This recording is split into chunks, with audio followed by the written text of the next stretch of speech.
Itong kay Lexter Sobrimonte. Sabi niya, tanong ko po mga kapatid, kung ang tatlong persona ng Diyos ay magkakapantay, bakit sinabi ni Kristo na mas lalong dakila ang Ama kaysa Kanya? Salamat po. So, ano ngang talata ito? Basahin po natin siguro.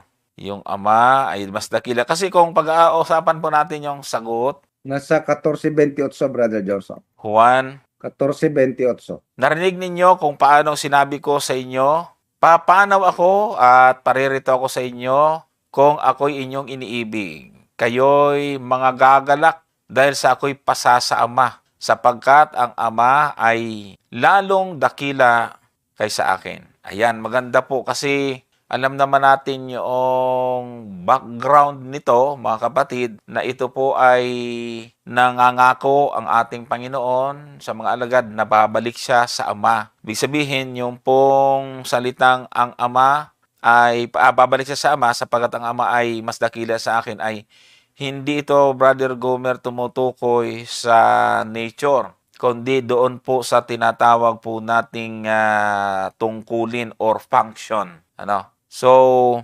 pantay ang Ama at ang Anak sa nature, sa likas. Pero hindi sila pareho ng papel. No? So, yung ating Panginoon ay nagkatawang tao. Nasa katawang tao siya, Brother Gomer, dang sabihin niya yan.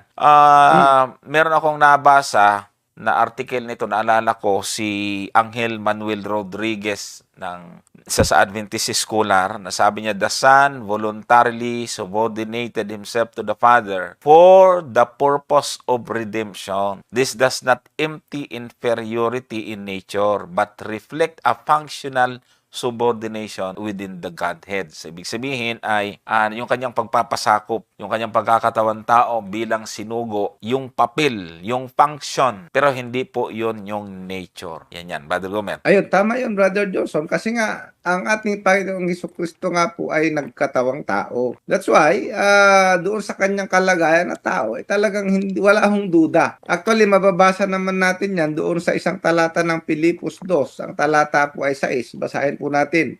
Na siya, bagamat nasa anyong Diyos, ay hindi niya inaring isang bagay na nararapat panangnan ang pagkapantay niya sa Diyos. Kaya doon sa tanong ni kapatid na Lexter, Brother Lexter nga ba yon? Doon sa kung nagdududa siya kung pantay ba ang ama at ang anak, ay upo, pantay talaga sila. Ang sabi niya, kaya lang itong kanyang pagkapantay, maliwanag naman ho yan. Hindi natin kailangan na ipaliwanag pa yung word na pagkapantay. Ibig sabihin, pantay talaga sila. Sa English, basahin po natin yung English. Who being in the form of God, thought it not robbery to be equal with God. So mayroon talaga siyang pagkapantay sa Diyos. Equal with God talaga ang ating Panginoong Hesukristo. Kaya nga lang, ang sabi dun sa kasunod na talata, verse 7, sabi niyan, but made himself of no reputation. Ayun. So in that sense, ibig sabihin, talagang mas dakila yung Ama. And took upon him the form of a servant and was made in the likeness of man. So, ang binabanggit doon na ang ating Panginoong Hesukristo ay yung Ama ay mas dakila sa ating Panginoong Hesukristo sapagkat ang ating Panginoon ay nagkatawang tao. Pero sa pagiging Diyos po nila ay magkapantay po talaga sila. Yun po yung dapat nating maintindihan. Ngayon, kung nature ang pag-uusapan, pwede rin naman nating i-apply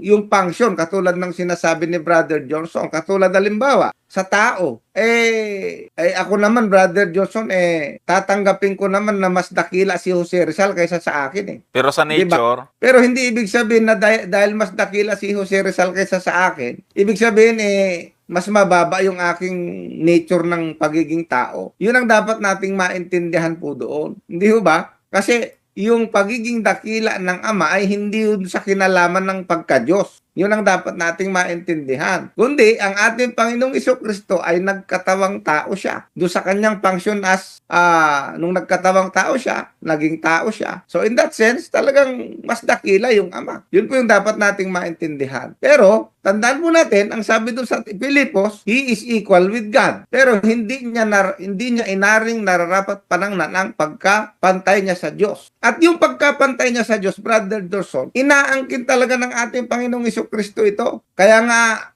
kasi kung hindi niya inaangkin yung pagkapantay niya sa Ama, ang sabi niya doon sa Juan 10, ang talata ay 30. O tingnan po ninyo ang sabi ng Panginoong Hesus. O itaas siguro natin sa 28. Yan. Sila'y binibigyan ko ng walang hanggang buhay. Isipin mo, ang ating Panginoong Hesukristo, Brother Johnson, nagbibigay ng walang hanggang buhay. Eh, sino pwedeng gumawa niyan? Ay, di Diyos. Kailan may hindi sila malilipol at hindi sila aagawin ng sino man sa aking kamay. Tingnan po ninyo ha, yung kapangyarihan ni Kristo na hindi maaagaw ng sino man yung mga tupa sa kanyang kamay ay pareho lang nung kapangyarihan ng Ama. Tingnan po ninyo sa 29. Ang aking Ama na sa kanila ay nagbigay sa akin ay lalong dakila kaysa lahat at hindi sila maaagaw ni numan sa kamay ng Ama. Nakita mo? Abay, kung ang kapangyarihan ng Ama ay mas mataas kaysa doon sa kapangyarihan ng anak, eh, di ba? Makikita, pareho sila ng kapangyarihan dito sa point na ito. Na kung paanong yung mga tupa hindi maaagaw sa kamay ng Ama, ay ganun din doon sa anak, hindi rin maaagaw sa kamay ng anak. Tapos ang sabi niya sa verse 30, ako at ang Ama ay iisa. At paano mo ngayon kumbaga ipapareho yung sarili mo sa Ama kung hindi naman pala kayo pantay? So, talagang ito po ay magkapantay po sila. Okay? Kaya yung termino na ginamit na lalong dakila, hindi po yung nagpapawalang halaga doon sa pagkapantay ng ating Panginoon sa Ama. O isa pang talata, doon naman sa Mateo 28, ang talata ay 19. Sabi naman doon, dahil dito'y magsiyaon ngayo at gawin ninyo mga alagad ng lahat ng mga bansa na sila inyong bautismuhan sa pangalan. Iisa lang, singular po yung ginamit. Sa pangalan ng Ama, ng Anak, at ng Espiritu Santo. So dito sa point na ito, titingnan po ninyo yung pagkasulat dito ni Mateo, magkakapantay po yung tatlo, yung Ama, yung Anak, at ang Banal na Espiritu. At yung pangalan nila, iisa lang. Oh. Di ho ba? Iisa lang yung pangalan nila. Singular po yung ginamit. Kaya nga, doon sa unang sinagot natin kanina na yung YHWH ay ikinakapit sa Ama, ikinakapit din sa Anak, at ikinakapit din sa Banal na Espiritu. Yan po yun, Mateo 28:19. Brother Ayan. Johnson. Okay.